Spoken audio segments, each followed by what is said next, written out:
Jasmine Carter watches in disbelief as federal agents board the aircraft. The flight attendant who'd humiliated her minutes ago turns ghost white. "Ma'am, we need everyone to deplane immediately," an agent announces. Jasmine clutches her foster daughter's hand, thinking, one phone call changed everything. Before we dive into this shocking story, let me know where you're watching from in the comments.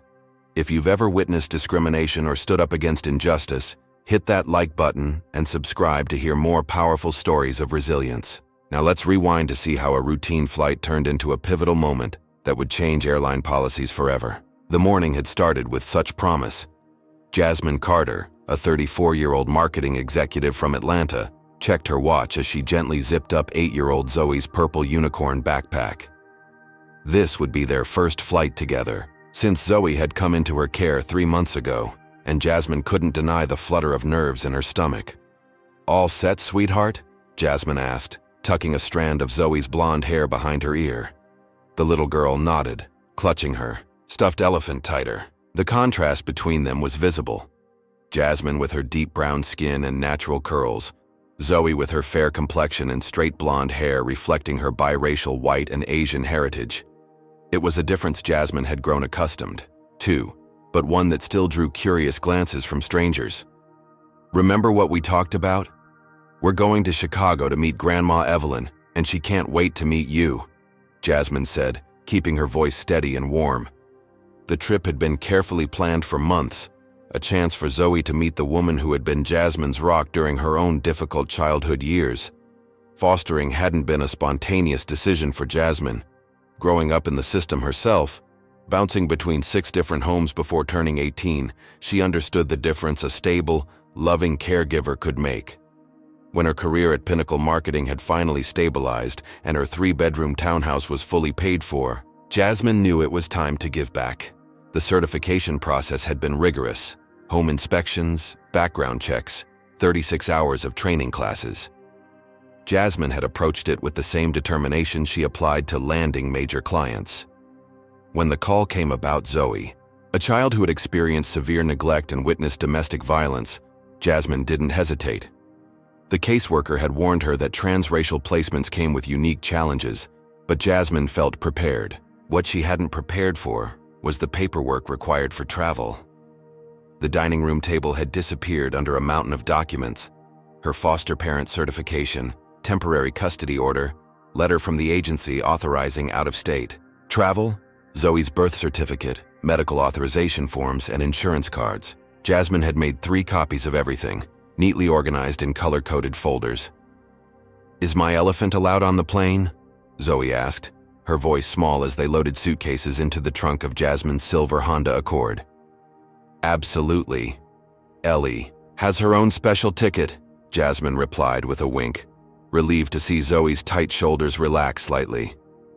These small victories, a smile, a moment of trust, were precious milestones in their evolving relationship. The drive to Hartsfield-Jackson International Airport took longer than expected. December holiday travel meant traffic choked every approach road. Jasmine maintained a calm exterior, though internally she calculated and recalculated their timing. Arriving flustered would only increase Zoe's anxiety. "Look, they've got giant Christmas trees inside," Jasmine pointed out as they finally entered the bustling terminal. The soaring atrium sparkled with thousands of white lights, momentarily distracting Zoe from her worries. Their moment of wonder didn't last long. As they walked toward the check-in counters, rolling their matching luggage behind them, Jasmine became acutely aware of the stares. A middle-aged white woman nudged her husband, eyes darting between Jasmine and Zoe. An elderly man frowned, his gaze lingering too long. A security guard tracked their movement with unusual interest. Jasmine had experienced this before, the assumption that she couldn't possibly be this child's parent or guardian. The subtle and not-so-subtle ways society questioned the legitimacy of their family unit. She'd developed techniques to handle it, standing taller, maintaining direct eye contact, speaking with unwavering confidence. Today, she added a protective hand on Zoe's shoulder as they approached the Superior Airways check-in counter. "We're going to be fine," Jasmine whispered, as much to herself as to Zoe. "This is going to be a wonderful trip." She couldn't have Known then how drastically wrong she was, or how this routine journey would spiral into a public confrontation that would ultimately ground an entire aircraft and spark a national conversation about race, family, and dignity in America's skies. "Next customer, please," called a voice from counter 14.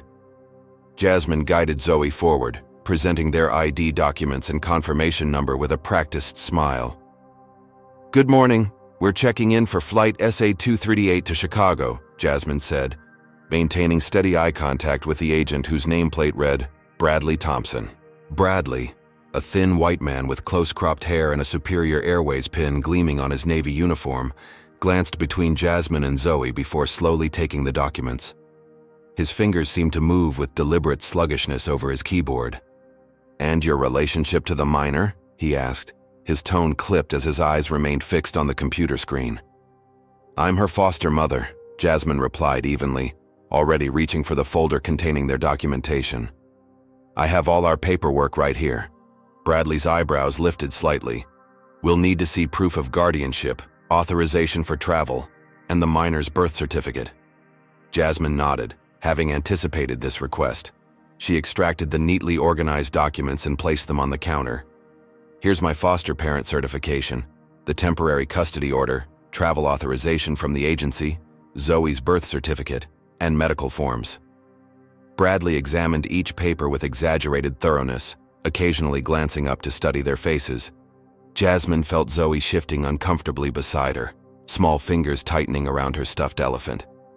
"We also need a signed letter from both biological parents," Bradley stated, sliding the papers back toward Jasmine. Jasmine took a slow, measured breath. "Actually, that's not correct.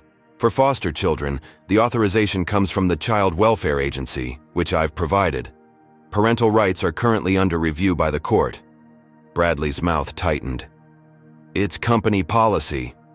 "No, it's not," Jasmine replied, her marketing executive voice emerging, professional but firm.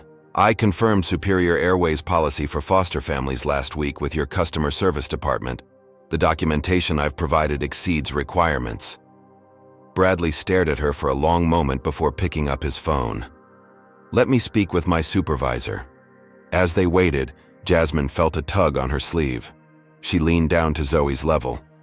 "Is there a problem?" Zoe whispered, her eyes wide with worry. "Do we have to go back home?" "Not at all, sweetheart," Jasmine assured her, though she could feel her own heart racing. "Sometimes adults just need to talk things through. We're still going to see Grandma Evelyn." 5 minutes stretched into 10. Other passengers moved efficiently through neighboring lines while Jasmine and Zoe remained frozen in place. Zoe began to fidget, her anxiety manifesting in small, repeated movements, twisting the elephant's trunk, tapping her foot against the floor tiles. Finally, a woman in a sharper version of the Superior Airways uniform approached. Her silver-streaked black hair was pulled into a tight bun, and her nameplate identified her as Diana Mercer, supervisor. "Good morning, Ms. Carter," Diana said after briefly reviewing their documentation. "I apologize for the delay. Your paperwork is in perfect order." She shot Bradley a pointed look before turning back to Jasmine with a practiced smile. "We'll have your boarding passes right away." As Diana processed their check-in, Jasmine noticed Bradley leaned toward a passing flight attendant, a tall blonde woman whose nameplate read Victoria Whitfield. He murmured something, nodding in their direction. The flight attendant's eyes narrowed almost imperceptibly as she glanced at Jasmine and Zoe. What did he say to her? Jasmine wondered, uneasiness creeping up her spine. With boarding passes finally in hand, Jasmine thanked Diana and guided Zoe toward security. The little girl had grown noticeably quieter, her earlier excitement about the trip fading into watchfulness. "Are you okay?" Jasmine asked gently. Zoe nodded but didn't speak. Jasmine recognized the warning signs, the withdrawal, the tension in her small shoulders. It was how Zoe responded to conflict, a self-protective mechanism developed during the turbulent years before foster care. The security line stretched ahead of them, moving with the particular slowness reserved for holiday travel. As they inched forward, Jasmine debated whether to process what had happened or distract Zoe from it. Before she could decide, a TSA agent approached them. "Excuse me, ma'am. You've been selected for additional screening," he announced, motioning them to a separate lane. "Both of us?" Jasmine asked, keeping her voice neutral despite her growing frustration. "Yes, ma'am. Random selection." As they stepped into the designated area, Jasmine noticed a black woman with two young boys watching sympathetically from the regular line. When their eyes met, the woman gave a small, knowing nod that spoke volumes. This was a shared experience and unwelcome familiarity. The random screening took an additional 22 minutes. Their carry-on bags were thoroughly searched, with Zoe's backpack receiving particular attention. The agents maintained professional language, but their scrutiny felt anything but random. When they finally cleared security, Jasmine checked her watch. Their comfortable time buffer had evaporated. They would need to go directly to the gate. "We'll get something to eat on the plane," she promised Zoe, whose usual pre-flight snack had been sacrificed to the extended screening. As they hurried through the terminal, the woman from the security line fell into step beside them, her sons trotting to keep pace. "First time flying with your little one?" she asked, her voice carrying understanding that went beyond the simple question. "First time together," Jasmine confirmed. "I'm Jasmine, this is Zoe." "Tanya," the woman replied. "These are my boys, Marcus and Devin. Listen, I saw what happened back there. Just wanted to say, stay strong, document everything. They count on us staying quiet." Jasmine nodded gratefully. "We're on SA 238 to Chicago." "Us too," Tanya replied. "Maybe we'll see you on board." She gave Zoe a warm smile before hurrying her boys toward a restroom. The brief solidarity fortified Jasmine's resolve. As they approached Gate C-22, she squared her shoulders, already preparing for whatever might come next. The journey had barely begun, yet she could sense this wouldn't be the last hurdle they'd face today. What she couldn't yet know was how high those hurdles would become, or how their ordeal would eventually echo far beyond this crowded terminal. The crowded gate area buzzed with pre-boarding energy, passengers jockeying for position, children racing between rows of seats, harried parents corralling luggage and snacks. Jasmine found two empty seats near the window, positioning herself between Zoe and the surge of travelers. "How about some water?" she asked, pulling a pink plastic bottle from her bag. The security ordeal had left them both dehydrated and tense. Zoe accepted the water with a small nod, her eyes darting around the unfamiliar space. The sensory overload of the airport, the announcements echoing through the terminal, the beeping of service vehicles outside, the constant movement of strangers, was precisely the type of environment that could trigger her anxiety. Jasmine reached into her carry-on and extracted a pair of purple noise-canceling headphones. "Would these help?" she offered, remembering the social worker's advice about managing overwhelming situations. Relief washed over Zoe's face as she slipped them on, the chaotic soundscape immediately muted. Jasmine gently squeezed her hand. Another small victory in their journey together. The gate agent's voice crackled over the loudspeaker.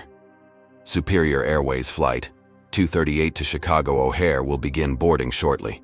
We invite our passengers requiring special assistance and families traveling with children under the age of 6 to board at this time." "That's us," Jasmine said, tapping Zoe's shoulder. The little girl removed her headphones and gathered her belongings. Together they approached the priority boarding lane. As Jasmine presented their boarding passes, a flight attendant with perfectly coiffed blonde hair stepped forward, blocking their path. Jasmine instantly recognized her as Victoria Whitfield, the same attendant who had spoken with Bradley at check-in. "Excuse me," Victoria said, her voice carrying across the waiting area. "This boarding group is for families with young children." "Yes, I understand," Jasmine replied calmly. "We qualify for family boarding. My daughter is 8. Victoria's eyes narrowed as they flicked between Jasmine and Zoe. "Your daughter?" The pause was slight but unmistakable. "The policy is for children under 6. Jasmine maintained her composure. "Actually, Superior Airways policy is for families with children 12 and under during holiday travel periods. It's listed on your website and the boarding announcement just specified children, not an age restriction." Several nearby passengers had begun to watch the exchange. Zoe pressed closer to Jasmine's side, tension radiating from her small frame. I'm not seeing that in our system, Victoria replied, her tone cooling further. You'll need to wait for your assigned boarding group. Is there a problem here? A deep voice interrupted from behind them. A tall black man in a business suit stepped forward, his Superior Airways Platinum membership card visible in his hand. I couldn't help overhearing.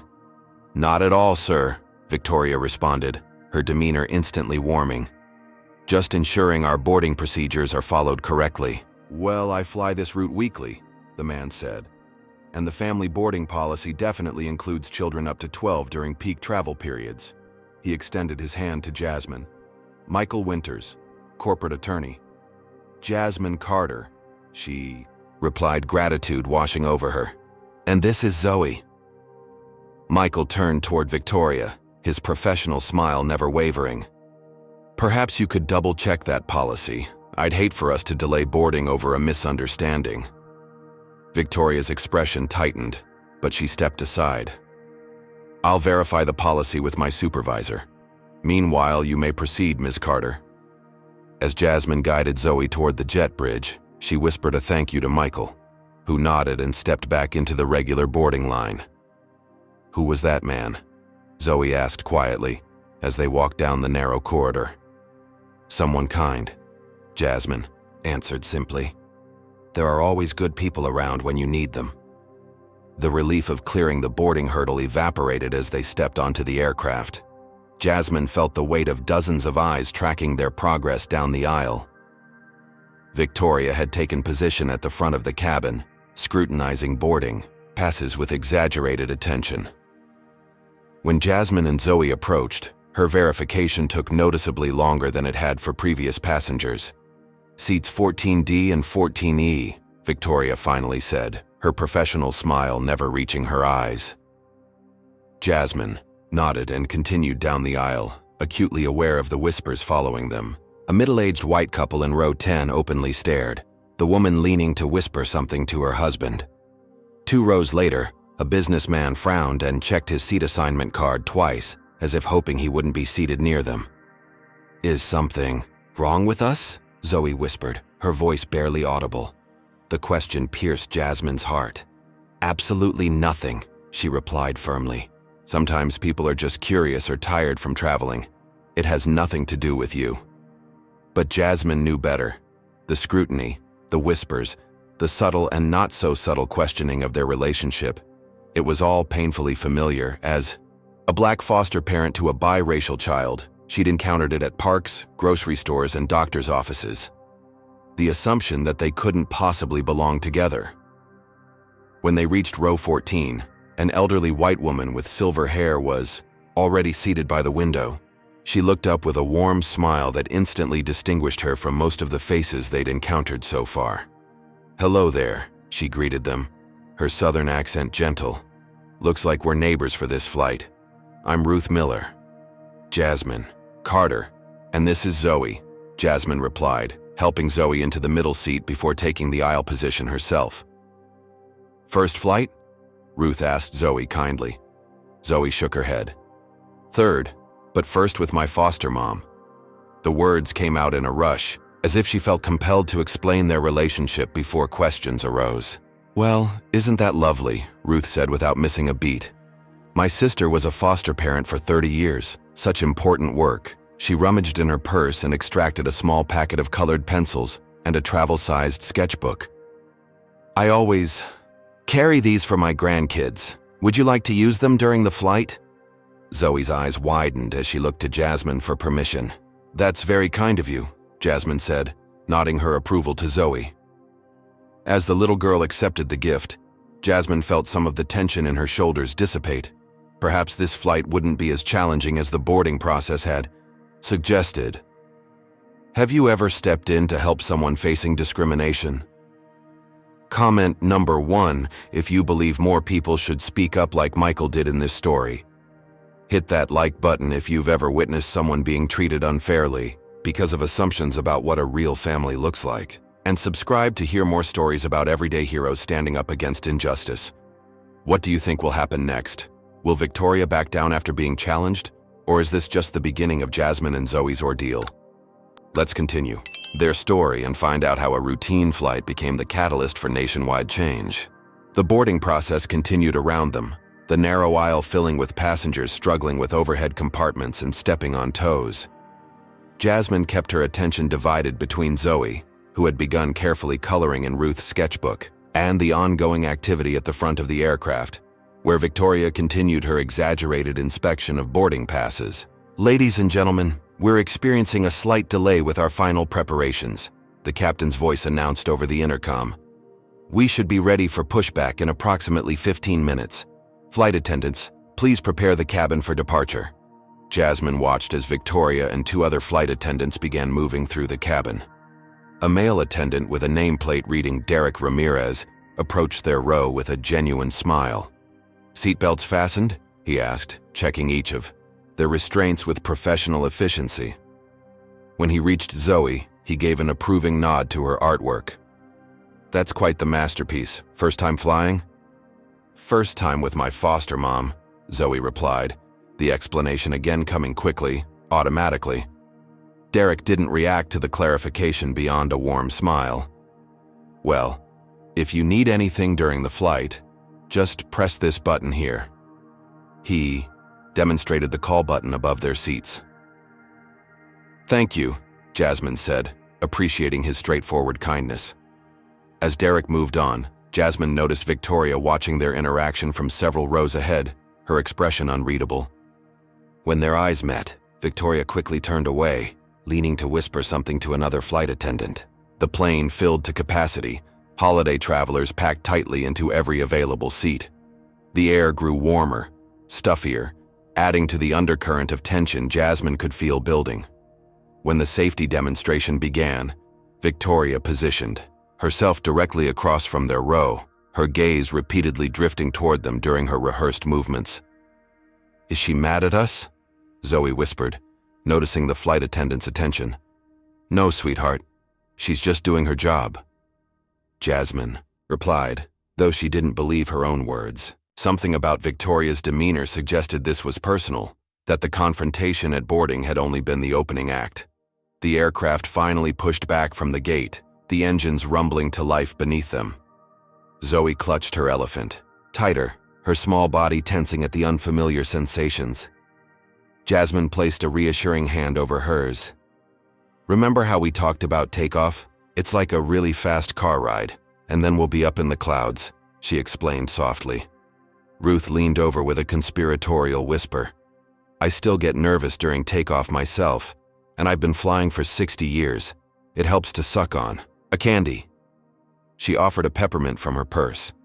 Zoe accepted it with a tentative smile, the simple kindness momentarily distracting her from her anxiety. As the plane taxied toward the runway, Jasmine noticed a man across the aisle speaking to Victoria, who had taken her jump seat position for takeoff.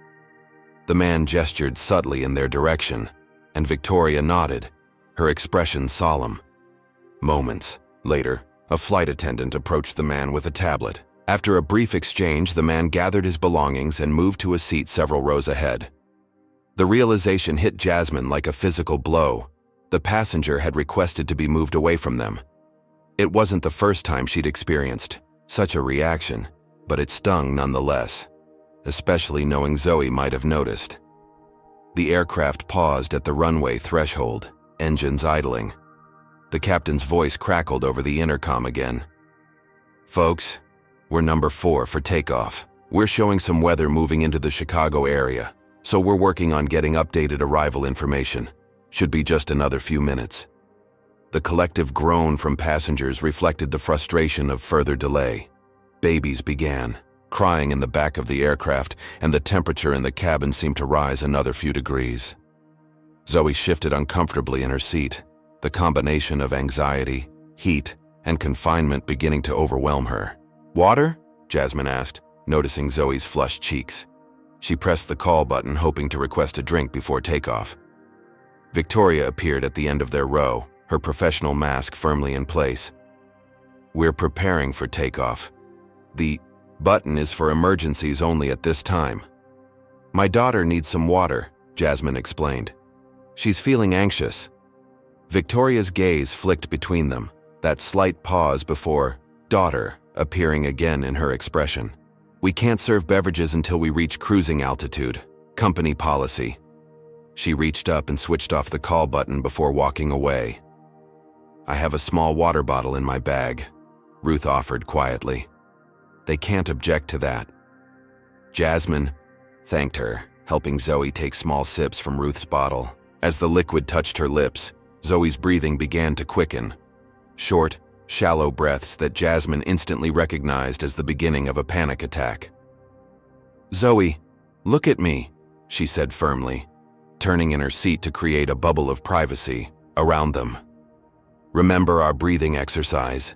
In through your nose, count to 4. Hold for 4. Out through your mouth, count to 4.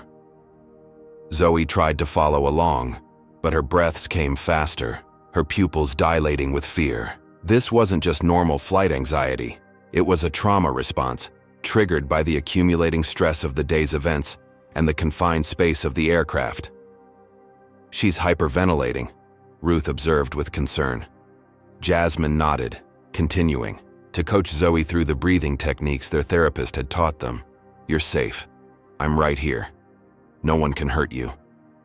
From the corner of her eye, Jasmine saw Derek notice their situation. He approached quickly, crouching in the aisle beside them.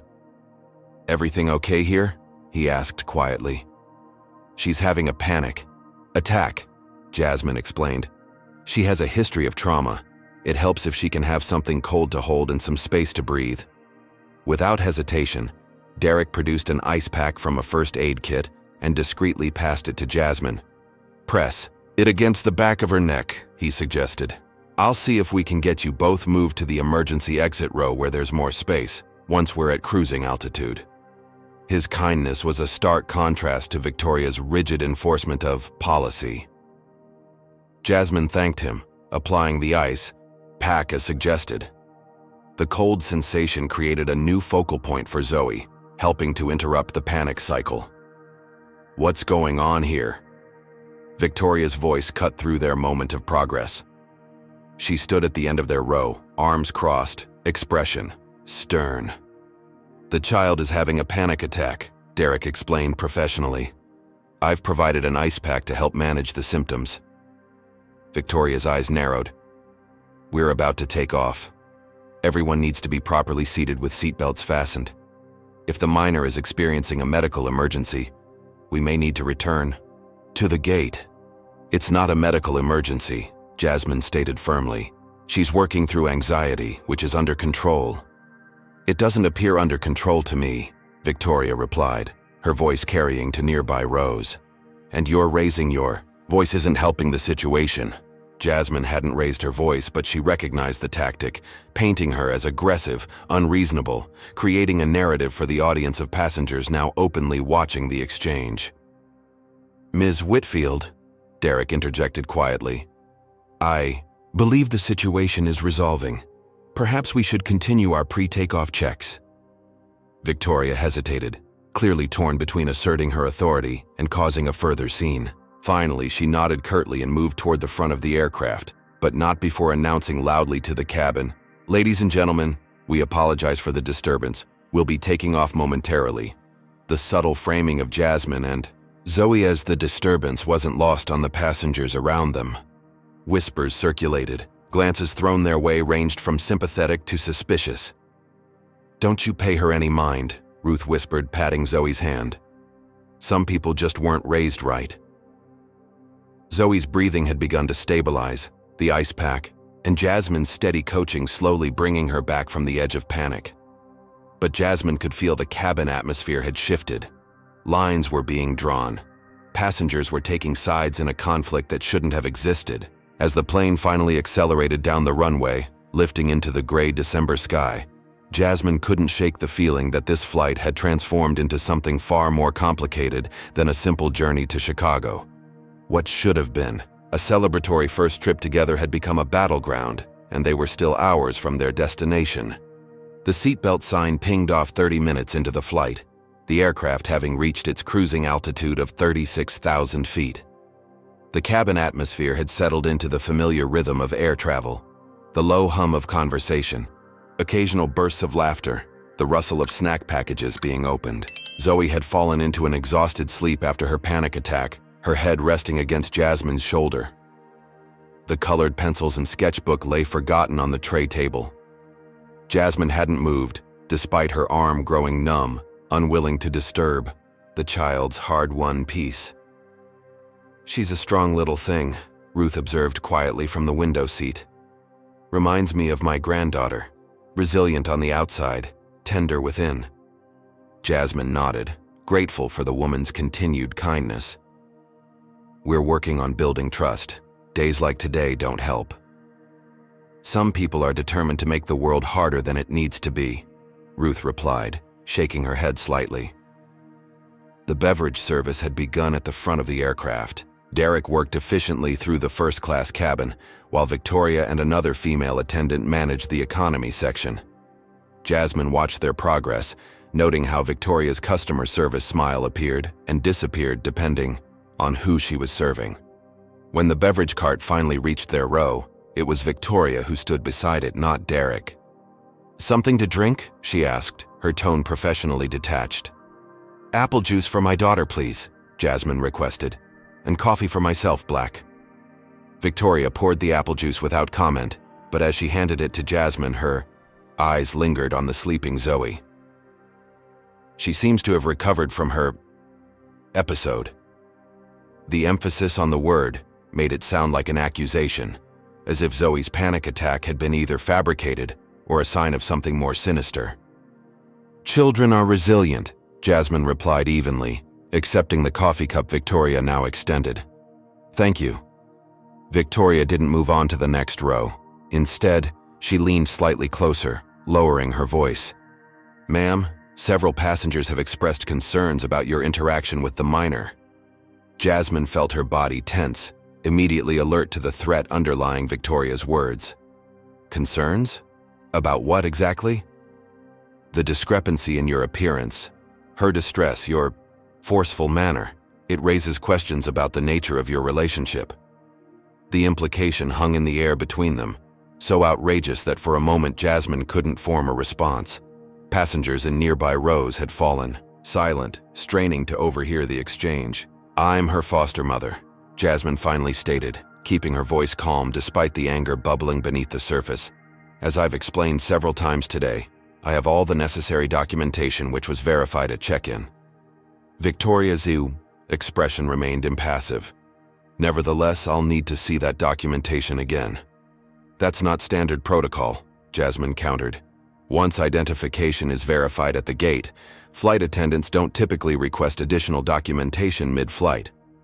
In situations where child welfare is concerned, we have an obligation to be thorough," Victoria insisted, her voice rising slightly, ensuring others could hear. "If you're unwilling to provide documentation, I'll need to report this to the captain." The conversation had attracted the attention of nearly everyone within earshot.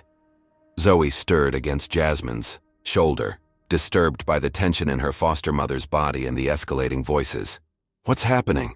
she murmured sleepily. Before Jasmine could respond, Victoria addressed Zoe directly.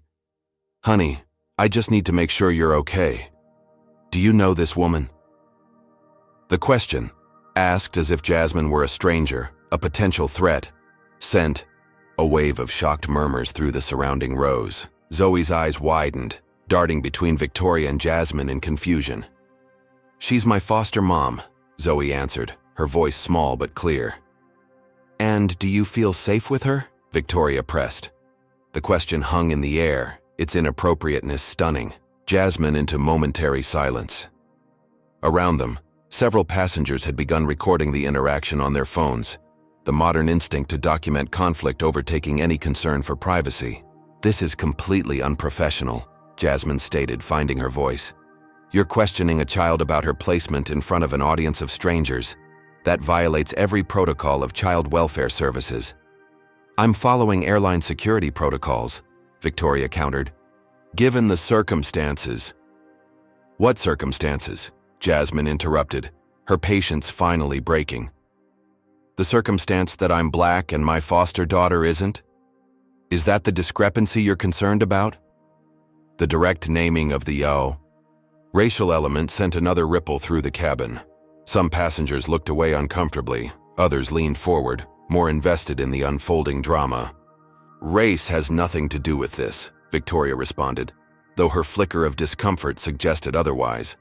"This is about the welfare of a minor showing signs of distress while traveling with an adult who has limited documentation." "My documentation is not limited. It's comprehensive and was verified by your own airline staff," Jasmine countered. "What's happening here is profiling, plain and simple." Victoria straightened, her professional demeanor hardening. "Ma'am, I'm going to have to ask you to lower your voice. You're creating a disturbance." It was the second time Victoria had accused her of raising her voice when she hadn't, a tactic Jasmine recognized all too well. The angry black woman stereotype being weaponized against her in real time. "I'm not the one creating a disturbance," Jasmine replied, deliberately keeping her tone measured. "You're publicly questioning my relationship with my foster daughter based on our different appearances. That's discrimination." Victoria's eyes narrowed. "Security will meet the aircraft in Chicago. They can sort this out on the ground." She turned to Zoe again. "Honey, if you need anything, you can press the call button. I'll come right away." The implication was clear. Victoria was positioning herself as Zoe's protector against Jasmine. It was as insulting as it was absurd. As Victoria finally moved the beverage cart to the next row, Jasmine became aware of Zoe trembling beside her. The little girl's eyes had filled with tears, her small hands clutching her stuffed elephant with white-knuckled intensity. "Are they going to take me away from you?" she whispered, the question breaking Jasmine's heart. "Absolutely not," Jasmine assured her, wrapping an arm around her shoulders. "This is a misunderstanding that's going to be cleared up. You and I are family, and no one can change that." From across the aisle, the businessman who had been watching the exchange spoke up. "That was completely inappropriate," he said loudly enough for surrounding rows to hear. "I'm filing a complaint about this when we land." Several other passengers murmured agreement.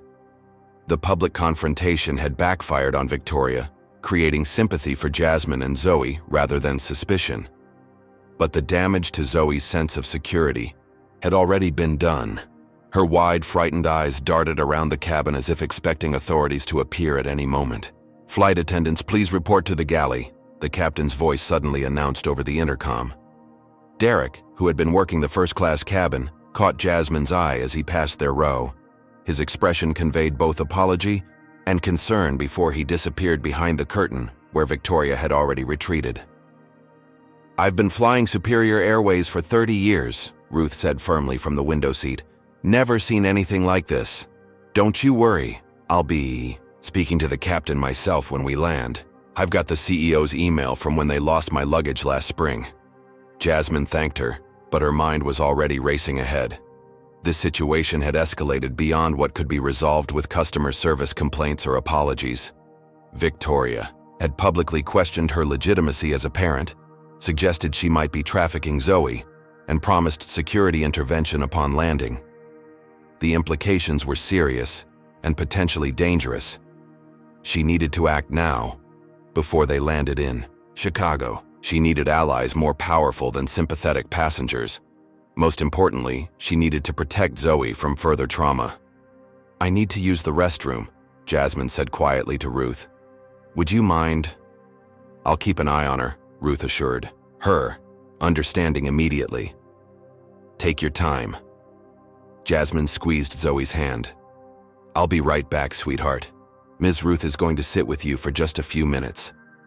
As Jasmine made her way toward the rear lavatory, she felt the weight of eyes following her movement through the cabin. Victoria watched from the galley, her expression unreadable. Derek gave a small nod of acknowledgement as she passed. What would happen in Chicago if she didn't intervene? Would security really meet the plane? Would Zoe be separated from her for questioning? The thought was unbearable. Inside the tiny lavatory, Jasmine locked the door and leaned against the sink, finally allowing herself a moment of unguarded emotion.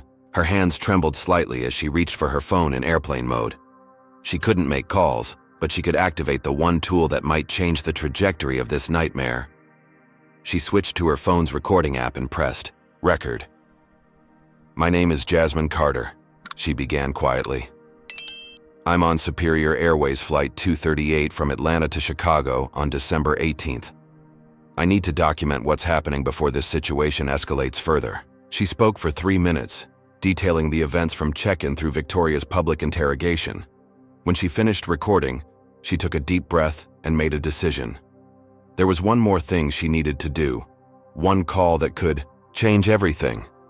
And to make that call, she would need to break the rules. The fluorescent light in the lavatory buzzed overhead as Jasmine stared at her phone. What she was considering, turning off airplane mode to make a call mid-flight, violated federal aviation regulations. The potential consequences ranged from a stern warning to arrest upon landing, but the consequences of doing nothing seemed far worse. This is about Zoe, she whispered to herself. Everything else is secondary.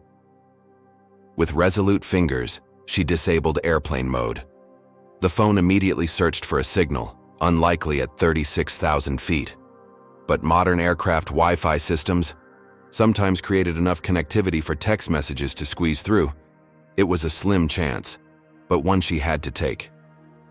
Instead of a call, Jasmine opened her messaging app and typed rapidly, Ayana, emergency on SA Flight 238 ATL ORD.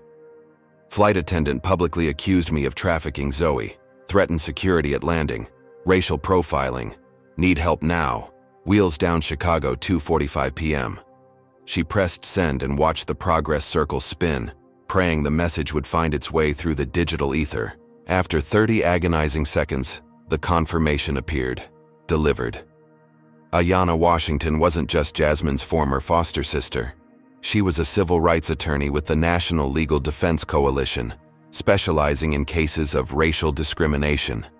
More importantly, she had connections throughout the transportation industry and government agencies from her years of advocacy work. If anyone could help, it would be Ayana. Jasmine quickly switched airplane mode back on and splashed cold water on her face. She needed to return to Zoe with a calm demeanor. The child was perceptive enough to sense fear, and Jasmine refused to add to her anxiety. As she exited the lavatory, she nearly collided with Victoria, who stood directly outside the door. That was quite a long bathroom visit, Victoria remarked, her tone implying something suspicious had occurred. I wasn't feeling well, Jasmine replied evenly. The stress, perhaps. Victoria's eyes narrowed. Cell phone use is prohibited during flight. The accusation hung between them. Had Victoria somehow known? Or was she fishing, hoping Jasmine would incriminate herself? I'm aware of the regulations, Jasmine stated, neither confirming nor denying. She moved to step around the flight attendant. Victoria blocked her path slightly. We'll be beginning our initial descent into Chicago shortly. The captain has asked that you and the minor remain seated until all other passengers have deplaned. Upon arrival. Is that standard procedure? Jasmine asked, though she knew it wasn't. It is when there are security concerns, Victoria replied, her professional mask firmly in place. Now, please return to your seat. As Jasmine made her way back down the aisle, she noticed several passengers watching the interaction. The businessman who had spoken up earlier caught her eye and shook his head slightly, indicating his disapproval of Victoria's behavior. When she reached row 14, Jasmine found Zoe engaged in quiet conversation with Ruth, who had apparently been sharing stories about her grandchildren. The distraction had helped calm the little girl, though her shoulders remained tense. Everything okay? Ruth asked as Jasmine settled back into her seat. We'll see, Jasmine replied, unwilling to make promises she couldn't keep. The captain's voice crackled over the intercom. Ladies and gentlemen, we've begun our initial descent into the Chicago area. Weather at O'Hare is currently 34 degrees with light snow. We should be on the ground in approximately 25 minutes. Flight attendants, please prepare the cabin for arrival. 25 minutes until they would face whatever awaited them in Chicago. Jasmine pulled Zoe close, whispering reassurances she hoped weren't empty. I need to tell you something important, she said softly. When we land, there might be some people who want to ask us questions. It might seem scary, But I promise I won't let anything bad happen. We're going to stay together." Zoe's eyes widened. "Because of the lady who doesn't believe you're my foster mom?" "Yes," Jasmine confirmed, never one to shield Zoe from difficult truths. "But I've contacted someone who's going to help us. Her name is Ayanna, and she's like family to me. She knows exactly what to do in situations like this." Assuming the message had gone through. Assuming Ayanna saw it in time. Assuming she could mobilize resources quickly enough to intercept whatever Victoria had set in motion. Too many assumptions. Too little certainty. The aircraft continued its descent through clouds, the Chicago skyline appearing and disappearing through the window. Ruth reached across Zoe to squeeze Jasmine's hand briefly, a silent gesture of solidarity. Victoria appeared at the front of their section, performing final compliance checks with mechanical efficiency. When she reached their row, her gaze lingered on Zoe. "We'll be landing shortly," she stated unnecessarily. "Security personnel will board the aircraft first in Chicago. Please remain calm and cooperative." The public announcement of security involvement sent another wave of murmurs through the cabin. Passengers exchanged glances, some looking sympathetic, others curious or concerned. "This is harassment," the businessman across the aisle stated loudly. "I'm recording this, just so you know." He held up his phone pointedly. Victoria's professional smile tightened. "Sir, recording crew members without consent is against airline policy." "Funny how selectively you enforce policy," he retorted. Before Victoria could respond, her name was called over the intercom. "Flight Attendant Whitfield, please report to the cockpit immediately." A flicker of surprise crossed Victoria's face before she composed herself and moved toward the front of the aircraft. As she disappeared behind the cockpit door, Jasmine felt a flutter of hope. Had her message reached Ayanna? Had some intervention already begun? The aircraft banked sharply to the left, a deviation from the standard approach pattern to O'Hare that Jasmine had flown many times before. Passengers looked up in confusion, conversations pausing as everyone sensed the change in flight path. "Ladies and gentlemen," the captain's voice returned, sounding decidedly less routine than before. "We've been instructed to return to Atlanta due to an administrative issue. Our new estimated arrival time is approximately 45 minutes. We apologize for the inconvenience." The cabin erupted in confusion and complaints. A businessman shouted about missed connections. A mother worried aloud about childcare arrangements. Through it all, Jasmine sat perfectly still, processing what this meant. They weren't landing in Chicago. They were returning to Atlanta. Victoria emerged from the cockpit, her face noticeably paler than before. When her gaze met Jasmine's across the cabin, something had changed. The confidence was gone, replaced by uncertainty, perhaps even fear. "What's happening?" Zoe whispered, clutching her elephant tighter. "I think," Jasmine replied slowly, a smile beginning to form, "that Ayanna got my message." The aircraft leveled off at a lower altitude, clearly repositioning for its return to Atlanta. Passengers continued to demand explanations, but the flight attendants offered only vague reassurances about circumstances beyond our control. Derek passed their row during the commotion, leaning down slightly as he checked their seatbelts. "Whatever you did," he whispered almost imperceptibly, "worked. There are officials waiting in Atlanta." Jasmine nodded her thanks, her heart rate finally beginning to slow. The tide was turning. Whatever Victoria had set in motion had been intercepted by something bigger, or someone with more authority. As the Atlanta skyline reappeared through breaks in the cloud cover, Jasmine felt Zoe relax against her side for the first time since boarding. The little girl didn't fully understand what was happening, but she sensed the shift in power, the return of safety. "Are we still going to see Grandma?" she asked, practical concerns returning now that the immediate threat seemed to be receding. "Absolutely," Jasmine promised. "This is just a detour, an important one." The aircraft touched down smoothly on Atlanta's runway, taxiing toward a remote area of the airport rather than returning to the terminal. As they rolled to a stop, the seatbelt sign remained illuminated. "Ladies and gentlemen," the captain announced, his voice notably more formal than previous communications, We must ask that you remain seated with your seatbelts fastened. We will be boarding additional personnel momentarily. Have you ever witnessed someone in a position of authority abuse their power? Comment. Number 1. If you believe accountability is essential when discrimination occurs. Like this video if you've ever had to stand up for yourself or someone you care about in the face of prejudice. And don't forget to subscribe for more stories of justice and resilience. What kind of additional personnel do you think are boarding the plane? Is Jasmine about to face consequences for breaking airline regulations? Or is Victoria finally going to be held accountable for her actions? The turning point in this story is just ahead. The aircraft door opened with a hydraulic hiss. Through the windows, passengers could see not the typical jetway, but a set of portable stairs positioned at the forward entrance. Conversation in the cabin dropped to whispers as everyone strained to see who would board. 2 individuals in dark suits climbed the stairs and entered the aircraft.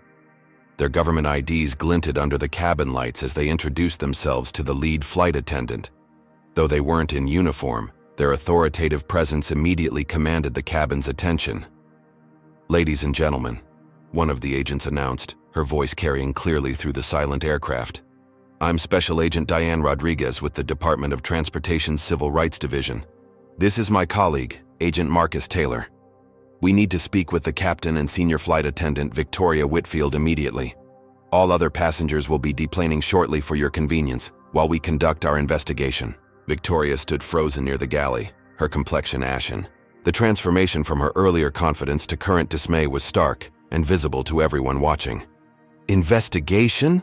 someone murmured from the back of the plane. Agent Rodriguez continued, "We apologize for the inconvenience. Ground crews are preparing transportation to take you to the terminal, where customer service representatives will assist with rebooking options. We ask for your patience as we address a serious matter that has been brought to our attention." Victoria disappeared into the cockpit with Agent Taylor, while Rodriguez remained in the cabin, her posture professional but approachable. "Ms. Carter?" she called, scanning the rows of seated passengers. Jasmine raised her hand slightly. "Yes, that's me. We'd like you and your foster daughter to remain on board briefly after the other passengers deplane. We have some questions regarding the complaint that was filed." A complaint? Ayana had moved quickly indeed. "Of course," Jasmine agreed, feeling Zoe tense beside her. "May I ask if we're being detained or investigated?" "Not at all," Agent Rodriguez clarified firmly. "You're assisting our investigation into potential civil rights violations. Your cooperation is appreciated, but entirely voluntary." The businessman across the aisle spoke up. "I'd like to stay as well. I witnessed the entire interaction and have video documentation." "As did I," Ruth added from the window seat. "I sat right next to them the whole flight." Agent Rodriguez nodded. "We welcome witness statements. If you're willing to remain briefly, that would be helpful." Within 15 minutes, the aircraft had emptied except for Jasmine, Zoe, Ruth, the businessman who introduced himself as Michael Winters, and a handful of other passengers who had volunteered to provide statements. Victoria remained in the cockpit, with Agent Taylor and the flight crew. "What happens now?" Zoe whispered, her small hand gripping Jasmine's tightly.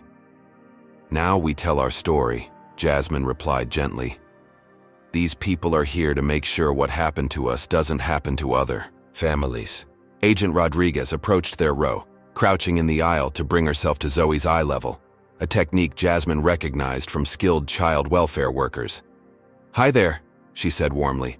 "You must be Zoe. I'm Diane. I understand today's flight has been pretty stressful for you." Zoe nodded, studying the agent with cautious eyes. "Would it be okay if I ask you and your foster mom some questions about what happened? You can have your elephant friend with you the whole time." This acknowledgement of Zoe's comfort object, treating it as important rather than childish, earned Rodriguez a small smile from the little girl. "It's okay," Zoe confirmed quietly. Rodriguez looked up at Jasmine. "Would you prefer to speak privately, or are you comfortable discussing this here?" "Here is fine," Jasmine decided. "I think transparency is important given what's happened." For the next 20 minutes, Rodriguez took detailed statements from Jasmine and the witnesses. Michael Winters transferred his video recordings to the agent's tablet. Ruth provided her observations about Victoria's behavior throughout the flight. 2 other passengers came forward with accounts of hearing Victoria question Bradley at check-in about Jasmine and Zoe's relationship. Through it all, Zoe remained tucked against Jasmine's side, occasionally adding her perspective in small, clear sentences that carried surprising weight. "She made me feel like I didn't belong with my foster mom," she said at one point, a simple statement that captured the essence of the discrimination they had faced. The cockpit door finally opened. Agent Taylor emerged, followed by the captain, a middle-aged white man who looked deeply troubled, and Victoria, whose professional demeanor had completely collapsed. She wouldn't meet anyone's eyes as she was escorted to a private area in the front of the aircraft for further questioning. "Ms. Carter," the captain said, approaching their row, "I want to personally apologize for what occurred on my aircraft today. I was only made aware of the situation when we received the directive to return to Atlanta. Had I known earlier how my crew member was treating you and your daughter, I would have intervened immediately." His apology seemed genuine, but it raised questions about awareness and accountability within the cockpit. Why hadn't Derek or other crew members alerted him sooner? How much autonomy did flight attendants have to create their own narratives about passengers? Before Jasmine could respond, the aircraft door opened again. A familiar figure appeared at the entrance, Ayanna Washington, impeccably dressed in a charcoal suit, her braided hair pulled back in a professional bun. Beside her stood 2 airline executives, identifiable by their Superior Airways pins and harried expressions. "Jasmine," Ayanna called, striding down the aisle to embrace her former foster sister. "I came as soon as I got your message. Are you and Zoe all right?" "We're okay," Jasmine assured her, the relief of seeing a trusted face overwhelming. "How did you manage all this so quickly?" Ayanna's smile was part satisfaction, part grim determination. "Let's just say I've been building a case file on discriminatory incidents involving Superior Airways for months. Your situation wasn't isolated. It was part of a pattern. When I got your text, I contacted the DOT's Civil Rights Division directly. They were already investigating the airline." One of the executives stepped forward, extending his hand. "Thomas Reed, Chief Operating Officer for Superior Airways. Ms. Carter, on behalf of our entire company, I want to extend our deepest apologies for the unconscionable treatment you and your daughter experienced today." His corporate apology felt rehearsed compared to the captain's, but Jasmine shook his hand nonetheless. "Apologies are a start," she replied evenly, "but they don't address the systemic issues that allowed this to happen. We're prepared to discuss concrete changes," the second executive interjected. She introduced herself as Sophia Chen, Vice President of Customer Experience, including an immediate review of our training protocols regarding diverse family structures and implicit bias recognition. Ayanna placed a protective hand on Jasmine's shoulder. "Any discussions about policy changes or settlements will need to go through proper channels. My client has been through enough today without being asked to engage in corporate negotiations on an empty aircraft." The word settlement caused a visible reaction from the executives. The stakes had clearly escalated beyond a customer service issue to potential legal liability. "Of course," Reed agreed quickly. "We'll arrange transportation to our executive lounge where you can all be comfortable while we sort out next steps." As the adults discussed logistics, Zoe tugged gently on Jasmine's sleeve. "Are we in trouble?" she whispered. "No, sweetheart," Jasmine assured her. "Actually, I think we might be making things better for other families like ours." Within 30 minutes, they had been escorted to Superior Airways' exclusive lounge, typically reserved for their highest-tier customers. While Zoe enjoyed a hot chocolate and cookies under Ruth's watchful eye, Jasmine, Ayanna, and the DOT agents met with an expanding circle of airline representatives in a private conference room.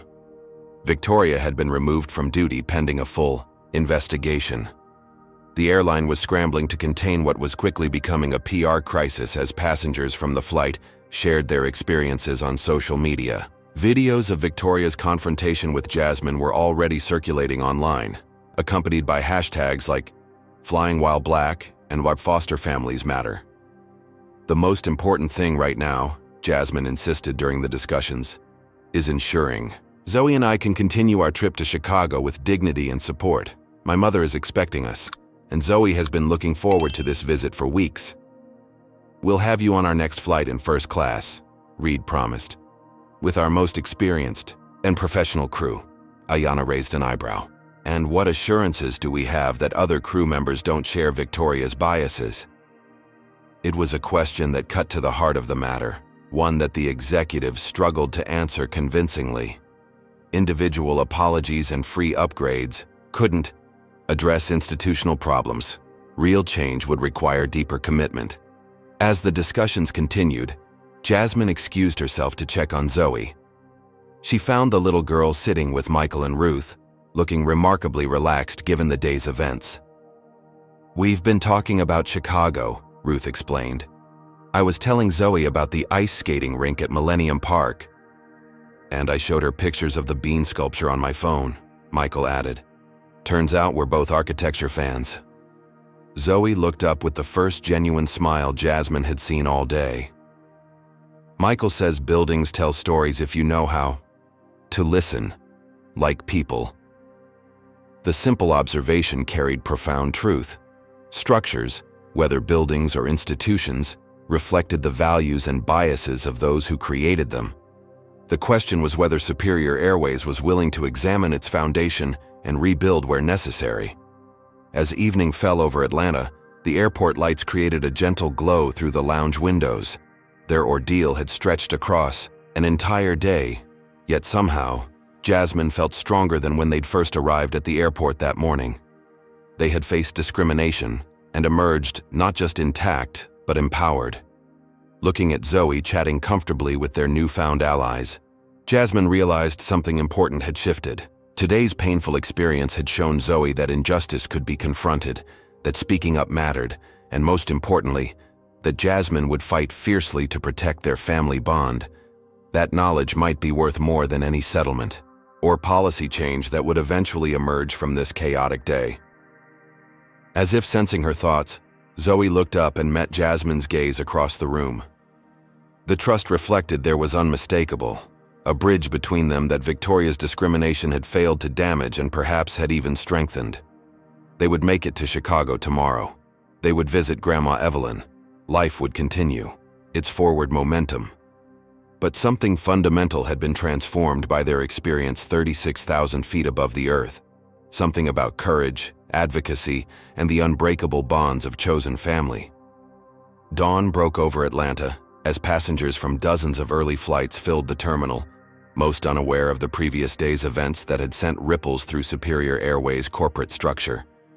But in a private conference room on the executive floor, the repercussions continued to unfold. Jasmine sat beside Ayanna at a polished mahogany table, facing a row of increasingly senior airline officials.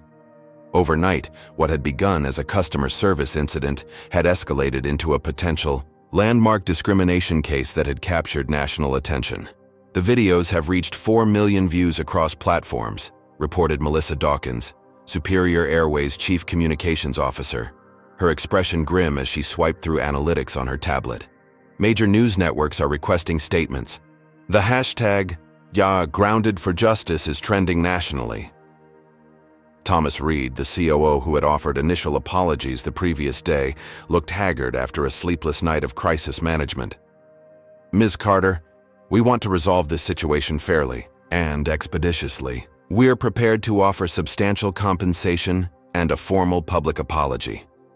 Ayanna leaned forward, her expression coolly professional. My client isn't interested in being silenced with a check and a press release.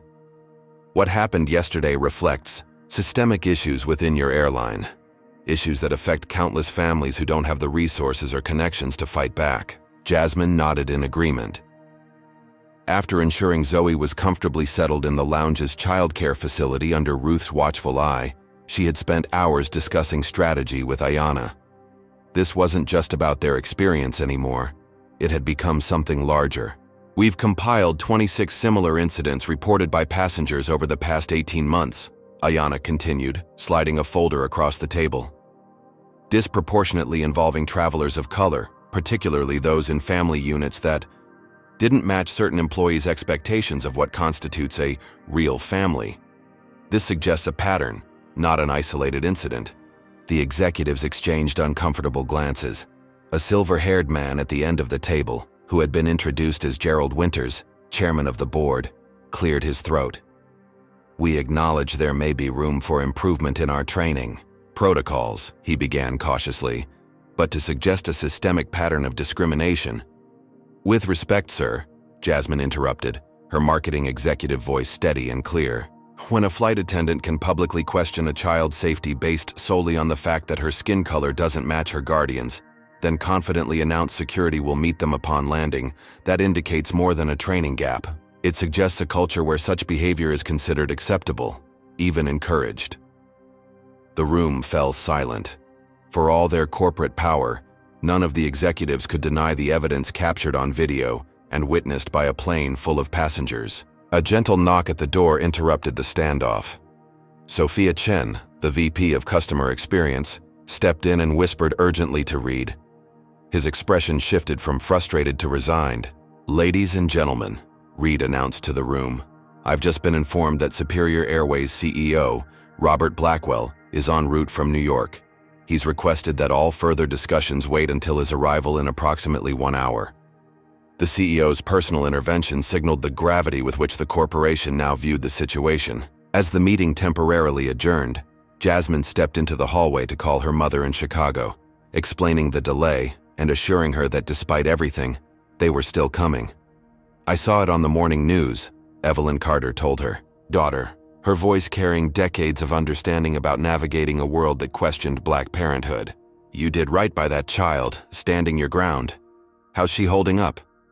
"Better than expected," Jasmine replied, glancing toward the lounge where Zoe was visible through glass panels, currently engaged in a card game with Michael Winters, who had postponed his business meetings to provide his continued support. "She's resilient, and she's seen me advocate for her, which matters."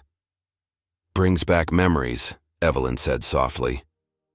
"Remember that teacher in 4th grade who wouldn't believe I was your mother because you were too articulate for a child from that neighborhood?" Jasmine remembered all too well. Her mother had marched into the principal's office the very next morning, demanding both an apology and a policy review. It was one of many moments that had shaped Jasmine's understanding of advocacy, preparing her perhaps for this very moment. "I learned from the best," Jasmine told her mother. "We'll call again before our flight." As she ended the call, Jasmine noticed a flurry of activity near the terminal entrance. A news crew was setting up equipment while airport security created a perimeter. The story had officially broken beyond social media into mainstream coverage. Derek Ramirez, the flight attendant who had shown them kindness during the flight, approached Jasmine hesitantly from the lounge area. "Ms. Carter, I gave my statement to the DOT agents this morning," he said. "I wanted you to know I also filed an internal ethics complaint about Victoria's behavior weeks ago, after witnessing similar incidents. It was never addressed." His admission added another piece to the puzzle. Not just discrimination, but institutional failure to act on reported concerns. "Thank you for doing the right thing yesterday," Jasmine told him. "Your kindness meant a lot to Zoe." Derek nodded. "I became a flight attendant to help people, not intimidate them. What happened on that flight? It wasn't an aberration. There's an unspoken culture among some crew members about who gets extra scrutiny." His inside perspective confirmed what the data had suggested. This wasn't about one biased employee, but about systemic issues that allowed such behavior to flourish unchecked. By the time Robert Blackwell, Superior Airways CEO, arrived, the airport was buzzing with activity. Silver-haired and impeccably dressed in a tailored suit, Blackwell moved with the confidence of someone unaccustomed to apologizing. Yet, as he entered the conference room where everyone had reconvened, his expression suggested he understood the severity of the situation. "Ms. Carter," he began without preamble, "I've reviewed the footage and witness statements from yesterday's incident. It was unacceptable, full stop." He turned to include Ayanna in his gaze. "I understand you've presented evidence suggesting this isn't isolated. I want to see that data, For the next hour, Blackwell listened more than he spoke. A rarity for corporate executives in crisis management mode. He reviewed the folder of incidents, asked pointed questions about Victoria's history with the airline, and consulted quietly with his legal team. Finally, he addressed the room. Here's what happens next. Victoria Whitfield's employment with Superior Airways is terminated, effective immediately. We're launching a comprehensive third-party audit of our training protocols and reporting systems, with results to be made public within 90 days. And we're establishing a passenger advocacy office to handle discrimination complaints, with real authority to implement changes. His directness was unexpected, but welcome. Yet Jasmine and Ayanna exchanged glances, silently agreeing it wasn't enough. Those are positive steps, Ayanna acknowledged, but they don't address the immediate harm caused to my client and her daughter, nor the potential impact on other families who might face similar discrimination before your audit is complete. Blackwell nodded slowly. I'm prepared to offer a settlement that reflects the seriousness of the situation. But more importantly, I'd like Ms. Carter's input on developing new guidelines specifically addressing the treatment of non-traditional families in our system. It was a substantive offer, not just financial compensation but a seat at the table for creating meaningful change. Jasmine considered it carefully. I'll need to consult with my attorney about any settlement, she said, gesturing to Ayanna. But I'm willing to contribute to policy development, with one condition. These changes need to be implemented across your entire operation, not just as recommendations, but as mandatory protocols with real consequences for non-compliance. Blackwell extended his hand. You have my word, and a personal invitation to address our next all-staff training summit. As they finalized the framework of their agreement, activity outside the conference room intensified. The story had gone national, with Superior Airways' stock price already responding to the viral videos and speculation about potential lawsuits. When Jasmine finally returned to the lounge to check on Zoe, she found the little girl surrounded by an unlikely support network, Ruth sharing family photos, Michael sketching Chicago landmarks to visit, and even several other passengers from yesterday's flight who had returned to offer their statements and support. Are we famous now? Zoe asked as Jasmine joined them, having noticed the news crews outside. Not famous, Jasmine corrected gently. But we did something important by speaking up. Sometimes that gets attention. Ruth patted Zoe's hand. Your foster mom is being modest. What happened yesterday is going to help a lot of families who might have been treated the same way, but didn't have anyone to stand up for them. Zoe considered this thoughtfully. Like when you help one person but really you're helping everyone?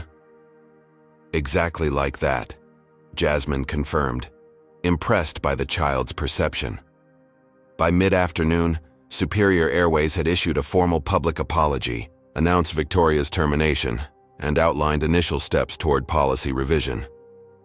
They had also arranged a private executive jet to transport Jasmine and Zoe to Chicago, a gesture that seemed designed as much for publicity as convenience, but was appreciated nonetheless. As they prepared to finally continue their journey, Jasmine reflected on how differently this day had unfolded from what she'd envisioned when packing their suitcases just 24 hours earlier. What was meant to be a simple family visit had transformed into a public stand against discrimination that would potentially benefit countless families. Ready for our adventure to continue? She asked Zoe as they gathered their belongings.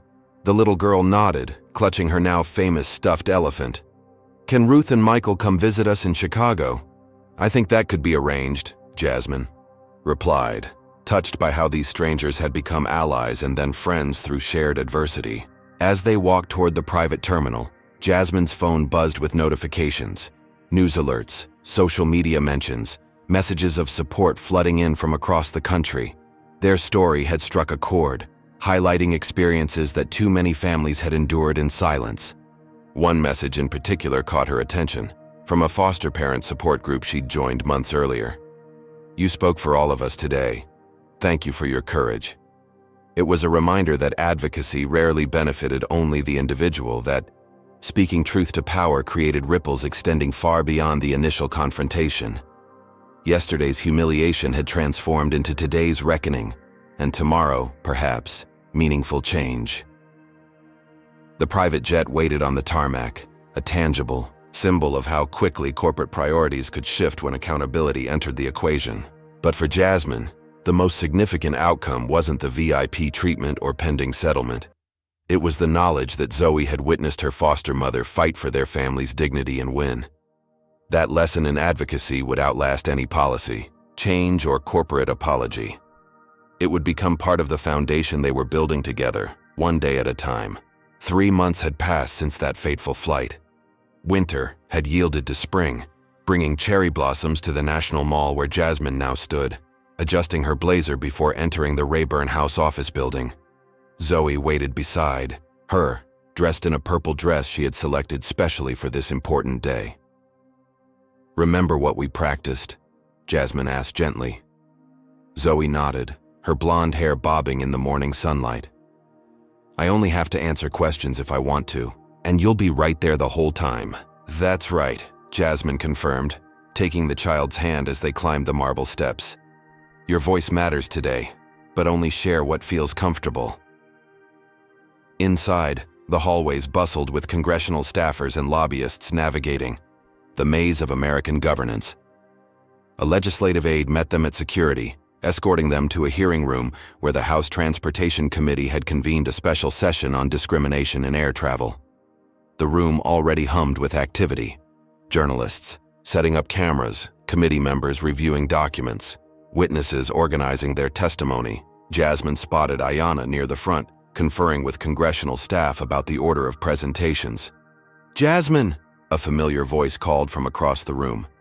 Ruth Miller waved enthusiastically, her silver hair styled elegantly for the occasion. Beside her stood Michael Winters, who had become a regular presence in their lives since the incident, his business expertise proving invaluable as they navigated the aftermath. "You made it," Jasmine said, embracing them both. "I wasn't sure you'd be able to take time away from work. Wouldn't miss it for the world," Michael replied. "This is history in the making." Ruth bent to Zoe's level. "And how are you doing, sweetheart? Ready for your big day?" "I'm a little nervous," Zoe admitted, clinging to her ever-present stuffed elephant, now sporting a tiny purple bow tie for the occasion. "That's completely normal," Ruth assured her. "Just remember all those families you're helping today." As they took their seats near the witness table, Jasmine surveyed the room. Superior Airways executives occupied a row near the front, including CEO Robert Blackwell and the newly appointed Director of Passenger Advocacy, a position created directly in response to their case. Derek Ramirez sat several rows behind them, recently promoted to lead the airline's reformed customer experience team. Most significantly, on the committee, dais sat members of Congress from across the political spectrum, united by the compelling nature of a story that had transcended partisan divides. Discrimination in transportation struck at fundamental American values of dignity and equal access, values that resonated regardless of political affiliation. The chairwoman called the session to order, introducing the day's agenda: examining discriminatory practices in air transportation, impact on families of color and policy solutions. When Jasmine's name was called, she approached the microphone with practiced composure, Zoe beside her. The marketing executive who had once prepared presentations for major clients now addressed lawmakers with the same professional confidence, but the stakes felt immeasurably higher. "Thank you, Madam Chairwoman and distinguished committee members, for the opportunity to speak today," she began, her voice steady. 3 months ago, my foster daughter Zoe and I experienced discrimination that no family should ever face. As Jasmine recounted their ordeal, the unnecessary scrutiny at check-in, Victoria's public humiliation, the threat of security intervention, she noticed committee members leaning forward, genuinely engaged.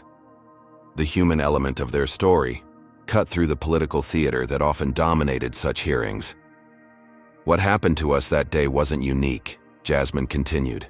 "It reflected systemic issues that affect countless families whose appearance doesn't match narrow expectations of what constitutes a real family. Foster families, adoptive families, multiracial families, all face additional scrutiny when navigating systems designed with only traditional family structures in mind. The committee's questions were thoughtful and substantive. How had Superior Airways responded? What changes had been implemented? What legislative solutions might prevent similar incidents? When asked about the settlement she had reached with the airline, Jasmine was candid. The financial compensation, while significant, was never my primary concern. More important was Superior Airways' commitment to institutional change, mandatory diversity training, revised documentation protocols for non-traditional families, and the establishment of their passenger advocacy office. She explained how she had channeled the settlement funds into creating the Family Diversity Foundation, a nonprofit supporting foster families of color with resources, advocacy training, and emergency travel assistance. The most meaningful outcome, she concluded, has been watching Zoe develop confidence in our family bond, knowing that I will always advocate fiercely for our relationship, regardless of who questions it. At the chairwoman's invitation, Zoe stepped forward to share her perspective, her small voice carrying surprising authority in the formal setting. "When that flight attendant made me feel like I didn't belong with my foster mom," she said simply, "it was scary. Kids should feel safe with their families, even if their families look different from what some people expect." Her straightforward testimony earned supportive nods from committee members and brought a palpable emotional dimension to the policy discussion. This wasn't just about regulations and training protocols. It was about a child's sense of security and belonging. Following their testimony, Robert Blackwell took the witness seat to detail Superior Airways' response. Victoria had indeed been terminated, and the airline had implemented comprehensive reforms that were already being adopted as industry best practices. "We failed, Ms. Carter and Zoe," Blackwell acknowledged publicly. "But their courage in speaking out has created an opportunity for our entire industry to better serve diverse families. The passenger advocacy program led by Mr. Ramirez has already resolved 37 potential incidents before they escalated to the level experienced by the Carters." The hearing continued throughout the morning, with testimony from civil rights experts, transportation officials, and other affected families. By the session's conclusion, there was bipartisan support for legislation strengthening protections against discrimination in air travel, with specific provisions addressing documentation, requirements for foster and adoptive families. Outside the hearing room, reporters gathered for statements. Jasmine kept these brief, emphasizing that their experience had been transformed into positive change through the collective efforts of many allies: Ayana's legal expertise, Derek's ethical stand, Ruth and Michael's unwavering support, and the thousands of families who had shared similar stories after their incident went viral. "This was never just about one flight attendant or one airline," she told the assembled press. "It was about creating systems that recognize and respect all families, regardless of how they're formed or what they look like." As the media dispersed, Ayana approached with news. "The Transportation Equality Act just gained 3 more co-sponsors. After your testimony, it's looking increasingly likely to pass." "That's wonderful," Jasmine replied, though her attention had shifted to Zoe, who looked drained from the morning's intensity. "But right now I think someone needs ice cream before our flight." Their afternoon flight to Chicago, on Superior Airways deliberately chosen, offered a stark contrast to their previous experience. The check-in agent examined their documentation with professional courtesy. The TSA officers processed them through the standard security lane without additional screening. The gate agent welcomed them warmly to the early boarding group. Most notably, the flight attendants treated them with the same respectful attention given to every passenger, the ordinary, unremarkable service that should have been theirs all along. "It feels different," Zoe observed as they settled into their first-class seats, an ongoing courtesy the airline had extended indefinitely. "This is how it always should have been," Jasmine agreed, "and how it should be for everyone, not just us." Ruth and Michael had joined them for this journey, having become honorary family members through their shared experience. As the aircraft reached cruising altitude, Ruth shared photos of her recent family reunion, while Michael entertained Zoe with architectural trivia about Chicago landmarks. "I've been meaning to ask," Michael said during a lull in the conversation. "Have you heard anything about Victoria since the termination?" Jasmine shook her head.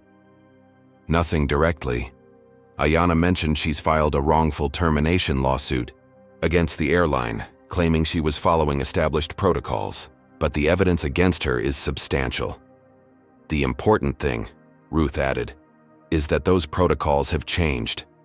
Even if individual biases persist, the system now has safeguards and accountability measures.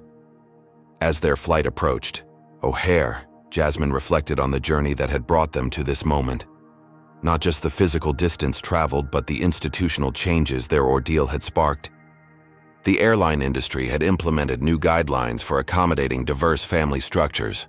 Transportation authorities had strengthened anti-discrimination enforcement. Their foundation had already assisted 15 foster families navigating travel challenges. Most importantly, Zoe had thrived in the months since the incident. Her therapist noted significant progress in attachment and trust formation. Her nightmares had decreased, and just last week, Jasmine had received notification that their petition to begin adoption proceedings had been approved. The aircraft touched down smoothly on Chicago's runway. As they taxied toward the terminal, Zoe turned to Jasmine with unexpected seriousness. What if it happens again someday? Someone questioning if we're really family. It was a perceptive question that acknowledged a difficult reality.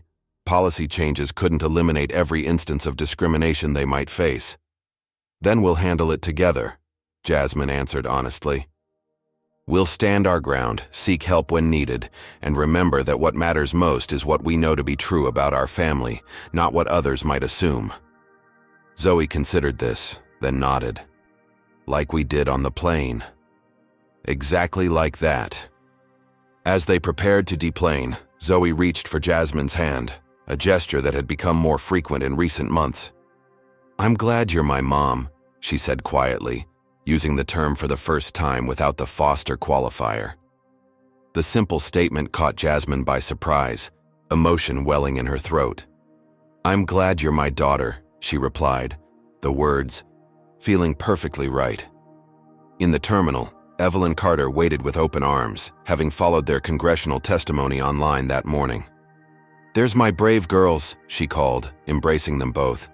As they walked through the airport, grandmother, mother, and daughter, Jasmine noticed how easily they moved through the space, how unremarkable their family appeared to passing travelers. The invisibility was its own kind of victory, the right to exist without justification or explanation.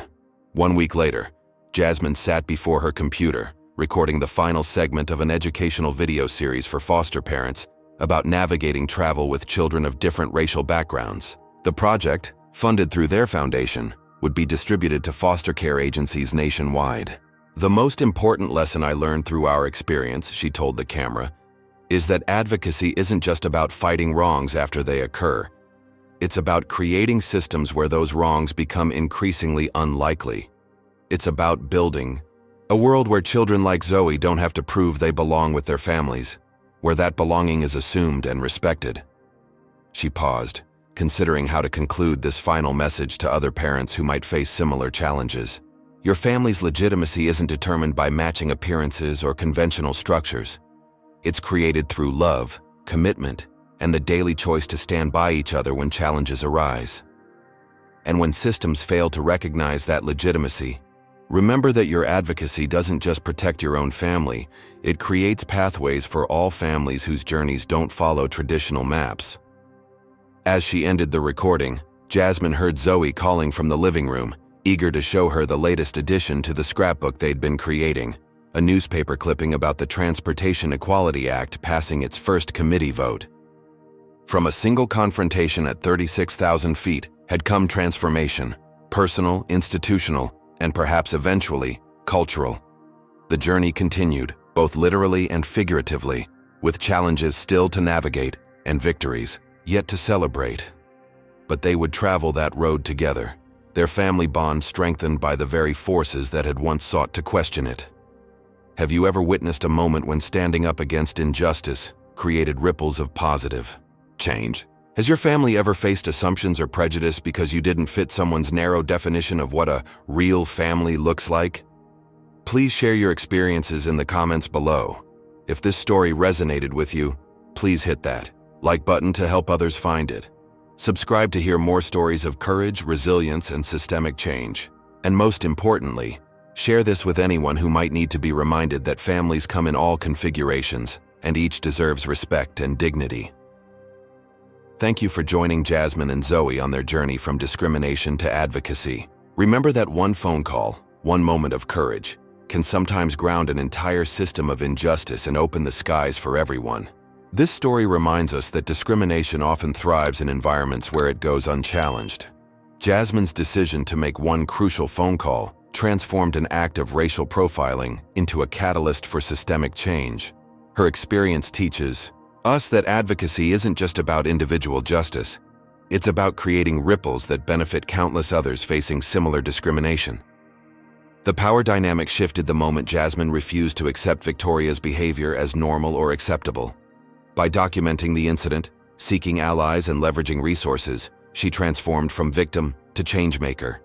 Her story demonstrates how institutional racism operates through policies and protocols that disproportionately impact families of color. Perhaps the most important lesson is that children like Zoe learn about justice and injustice through watching the adults in their lives. When Jasmine stood firm against discrimination, she showed Zoe that their family bond was worth fighting for, regardless of what others believed a real family should look like. True change requires both individual courage and institutional accountability. Neither alone is sufficient. The personal became political, transforming one family's traumatic flight into protective policies for diverse families everywhere. Has discrimination ever made you feel like you didn't belong somewhere you had every right to be? Share your story in the comments below. If you've ever witnessed someone standing up against racism or prejudice, let us know how it impacted you. This story shows that one person's courage can create meaningful change when systems fail. If you believe everyone deserves to be treated with dignity, regardless of what their family looks like, hit that like button to help spread this message. Subscribe to hear more powerful stories of resilience and justice, and share this video with anyone who might need a reminder that standing up against discrimination isn't just brave, it's necessary for creating a more equitable world. Thank you for joining us on Jasmine and Zoe's journey. Remember, sometimes making one call can ground an entire plane of injustice and clear the skies for everyone who follows.